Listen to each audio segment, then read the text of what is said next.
Hello. If you're new to my channel, welcome. If you're returning, thanks for coming back. My name is Maya. I'm a random person on the internet with a YouTube channel and a big mouth. And today I'm going to do my little recap of what I watched or played in the month of May. This is going to be really short, sweet, and to the point. I should really do an intro to my YouTube channel so that I don't feel like I'm explaining my purpose.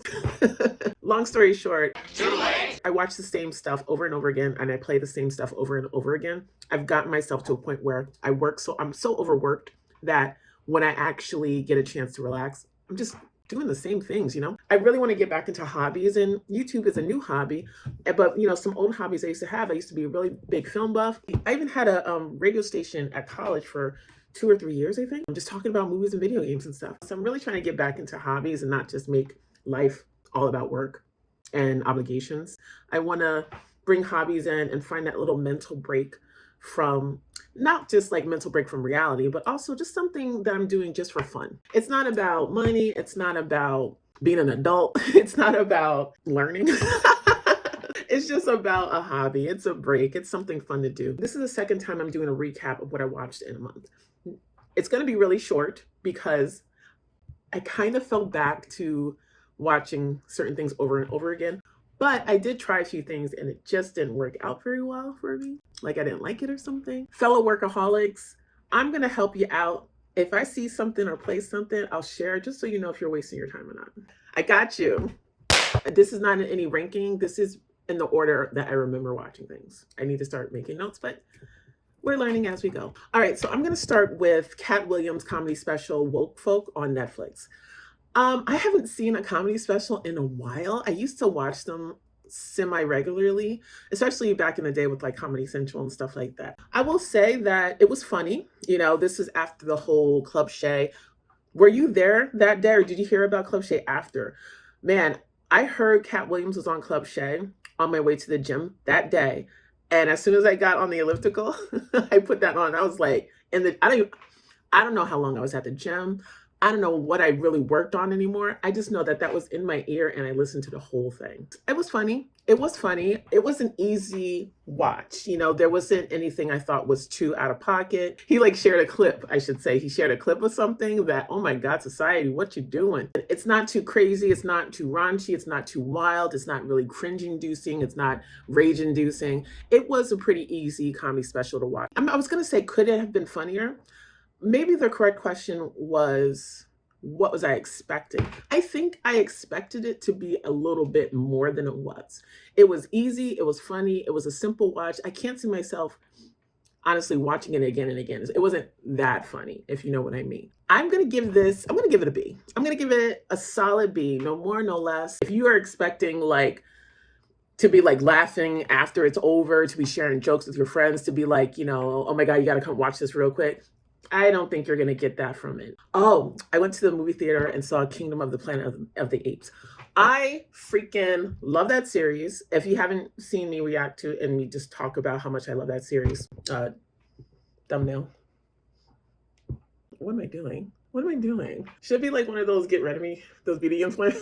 Should I? This movie takes long time after the end of War of the Planet of the Apes. At this point, people don't even know who Caesar was and what he taught, except for a selected person, a selected ape.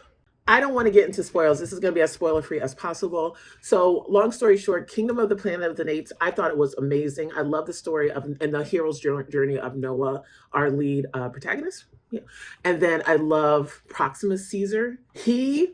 Ooh, he was a great antagonist. You got the humans in the mix. You got the other apes in the mix. I love Noah's connection with his friends. Noah was I enjoyed following him. It almost parallels War of the Planet of the Apes pretty closely.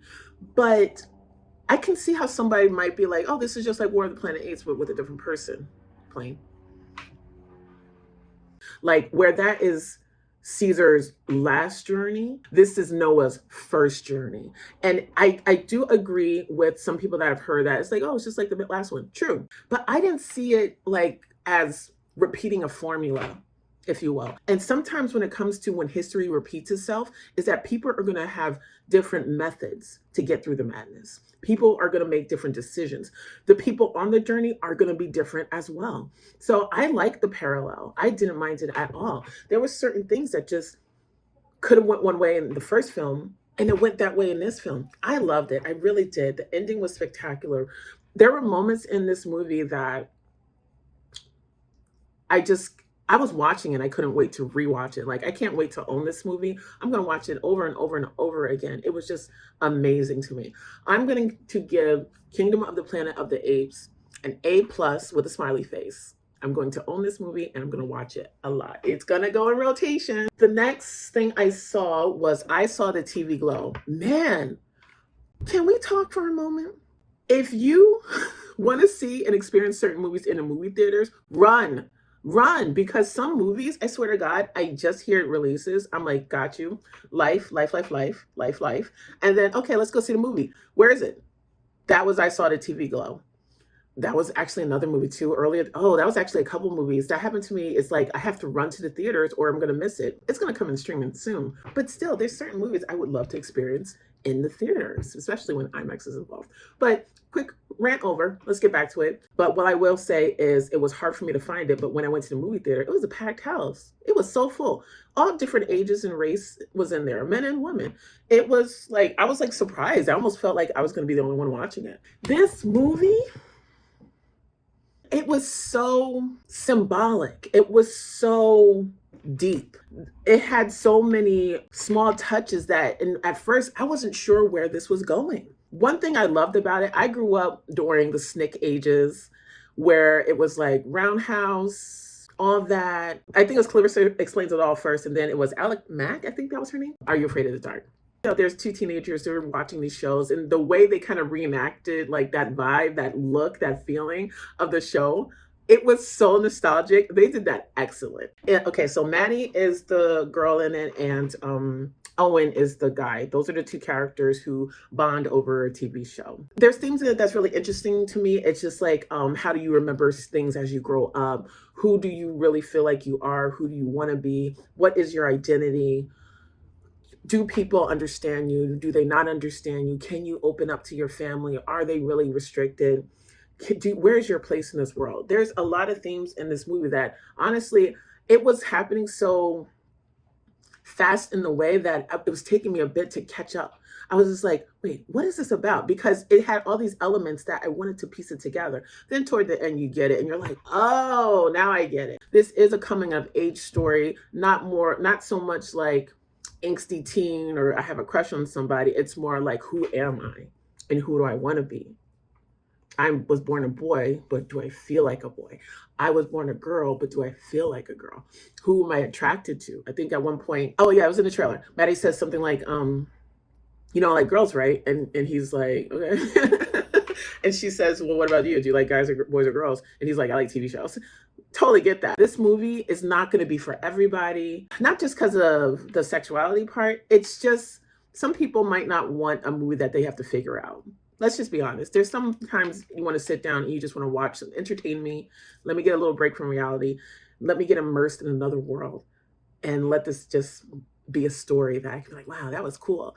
This one does make you think. This one does make you want to figure things out. This one, I feel this one is one of those few movies that when I really thought about it, I do feel for people who have trouble with their identity and having the bravery to want to become the person they really feel like they are, and not so much what society tells them they're supposed to be, or what their family tells them they're supposed to be.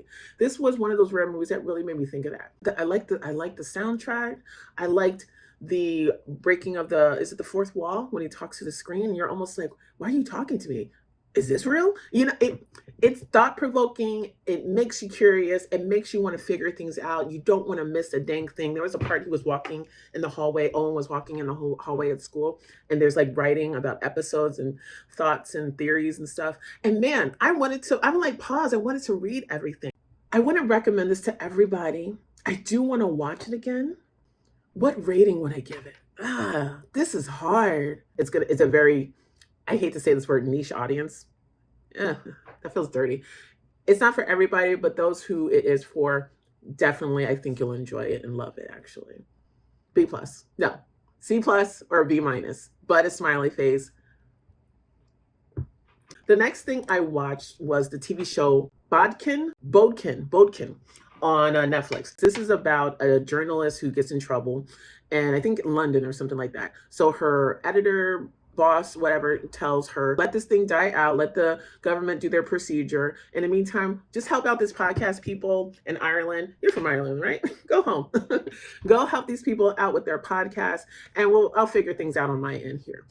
And she's really resentful for that because she's like, I had a job to do and I did it. You know, it's a podcast when people talk about like a missing people or a mystery in a town. Someone died and no one knows how it happened. It's a cold case or no one ever found the body. So we're gonna go talk to the villagers and see what happened and like share a story with you guys. So Gilbert's the American podcaster who struck it really hot with a podcast story about his wife battling cancer, and that became really popular and a hit. So he had more podcasts, he got funding, everything was going great. So this is his latest, right? And then he's on this trip with his assistant who's new to the whole podcasting thing. I think her name is Emmy. She's like very like, oh, we should follow that lead. She's like, I'm getting the tickets right now. You know, she's a very good assistant. And then the lady who was in trouble, the journalist, her name is Dove. Her name is Dove. And she's just very like not happy to be here. You know, she feels like she's a professional journalist who should not be on this podcasting trip. But, you know, she's here and she's looking for, and she finds the real crime that happened. Think of a more serious Only Murders in the Building. Only Murders in the Building. I really love season 1. Season 2 was just okay. Season 3 skipped to the end, but I was happy to see Bodkin because it gave me what I was seeking. You know, I love the comedy of Only Murders in the Building, but the premise of podcasters just interviewing people and finding out about lore and mystery, missing people, and then really finding a real true crime cases happening, not only in the past, but currently, is really interesting. The acting's really great. Sometimes with certain shows and movies, when there's a lot of characters, they're either disposable, forgettable, or you hate them, or you're just like, who are they? There were so many characters in this cast, in the story, and they're all real. They're all real characters. They were all really developed really well. I feel like I knew after like a few episodes, I knew who that guy was. I know your story. You're kind of suspicious. You're hiding something. It was great because you wanted to solve the mystery with them. You wanted to root for them. You wanted to have them hash things out. When there were serious moments, you were like, it was intense. When there were funny moments, it was funny. It was cute. It was like, oh my gosh, yeah. Oh, I really like this show. I'll probably watch it again. I'm going to give, and I recommend it, especially if you listen to podcasts about like murder mysteries and stuff like that. If you like suspense thrillers, if you like dramas, if you just like something that you can nibble on and it's not a whole movie, but it's a great story and it's interesting and it wraps up. I like when a series can wrap up without leaving you with a cliffhanger because have you not noticed you're not guaranteed a season 2? I mean, some shows have been canceled mid-season. Please wrap it up. I think this was a great show. I would definitely watch it again and recommend it. Bodkin, I'm going to give you an A with a smiley face. Are we still here? Okay. All right. So that's all the shows and movies that I saw in the month of May. And ongoing stuff, Abbott Elementary Season 3. I have not finished it, but I started watching that. Alone Season 10. Started watching that. Have not finished it. Bob's Burgers is finally back. Where you been? On Apple TV, I am watching a show called Dark Matter, and I'm loving it. I'm freaking loving it. But thank you for watching. Let me know what you guys watched in the month of May. I'm sure I've missed a movie or a show that is highly recommended. Let me know. Let your girl know. Thanks for stopping by. I hope you enjoyed this. And let's see what the month of June has for us. So far, yikes. Farewell.